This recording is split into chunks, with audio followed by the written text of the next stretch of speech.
And the ongoing saga involving two Jefferson Parish students suspended over BB guns seen during virtual classroom sessions added another chapter today. The school board held a hearing to review disciplinary actions taken against the students, but that hearing was not without drama. Danny Monteverdi was there. Nyra, stop. Nyra, stop. Come on. Nyra. This ain't the court. We're going to see the Nyra, stop.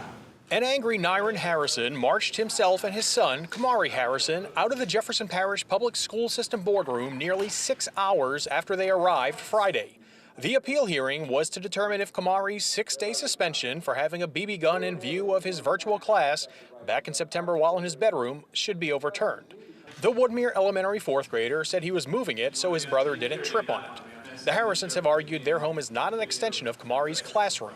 The school system stood its ground and refused to change his record.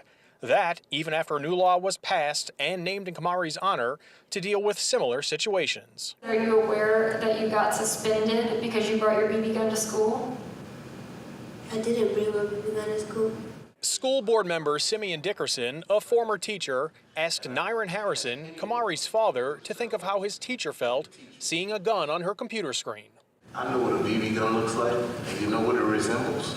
A real gun. Okay? It resembles a real gun. Ultimately, the school board changed Kamari's record to a 3-day suspension with 3 days of unexcused absence, but not before an excoriation from the board as all sides sparred with each other.